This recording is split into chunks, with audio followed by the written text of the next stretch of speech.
Meter bridge is one of the application of Wheatstone bridge. For different applications, circuit is used in different manner. But in all cases, it is used to determine unknown resistance. So by using meter bridge, we can determine the unknown resistance.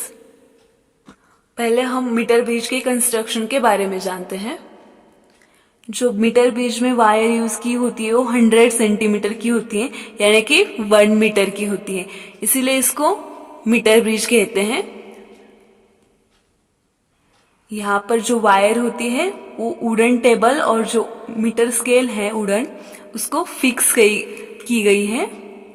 यहाँ पर आपको दिखाई दे रहा होगा. और जो wire के ends होते हैं वो एंड्स जो एल शेप्ड स्ट्रिप्स होते हैं उसमें फिक्स किए गए होते हैं.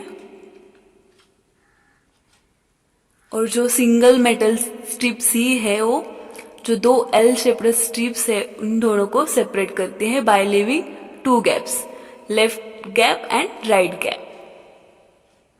जो अननोन रेजिस्टेंस X है उसको लेफ्ट गैप में कनेक्ट किया गया है और जो रेजिस्टेंस बॉक्स है उसको राइट गैप में कनेक्ट किया गया है.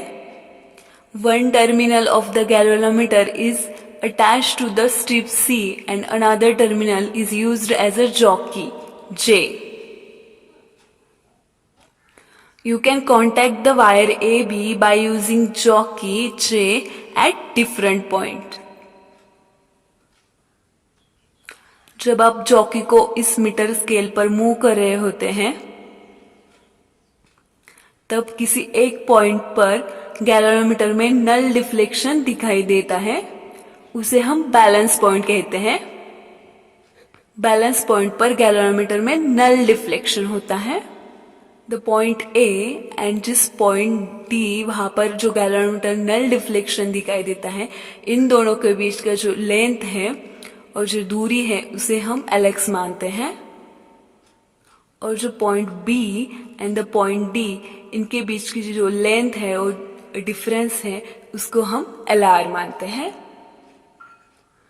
तो A एंड D के बीच जो रेजिस्टेंस होगा उसे हम RAD कंसिडर करते हैं और जो D एंड B के बीच जो रेजिस्टेंस होगा उसे हम RDB कंसिडर करते हैं. तो लास्ट लेक्चर में हमने व्हीटस्टोन्स ब्रिज का स्टडी किया है. तो according to which balance condition क्या होती है, जो अपर साइड को रेजिस्टेंस लगे हुए हैं उनका रेशो इज इक्वल टू जो लोअर साइड को रेजिस्टेंस लगे हुए हैं उनका रेशो.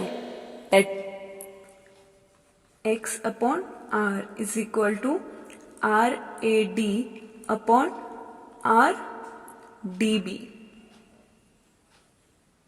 सपोज हम मान के चलते हैं कि जो वायर हमने यूज की है उस वायर की जो लेंथ है वो L है, रो उसका स्पेसिफिक रेजिस्टेंस है एंड जो एरिया ऑफ क्रॉस सेक्शन है वो A है. तो इसकी रेजिस्टेंस की वैल्यू क्या आ जाएगी, it is R is equal to rho L upon A. और जब हम यहाँ पे RAD की वैल्यू फाइंड करेंगे तब इस RAD is equal to rho, यहाँ पर जो लेंथ है वो कितनी है Lx, that is Lx upon A.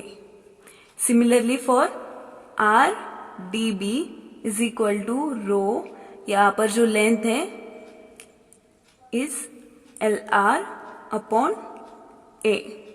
तो this is our equation number 1, this is our equation number 2, this is our equation number 3.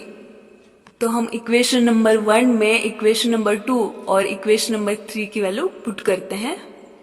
यहाँ पे x upon R is equal to what is RAD, RAD is equal to rho Lx upon A. What is RDB, यहाँ पे RDB है, RDB is equal to rho LR upon A.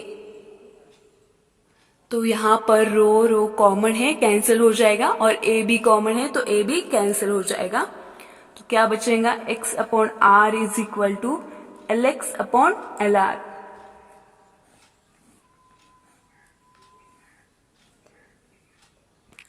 जब हमें यहाँ पे R, LX और LR की value पता होती है तब हम अननोन रेजिस्टेंस X फाइंड कर सकते हैं।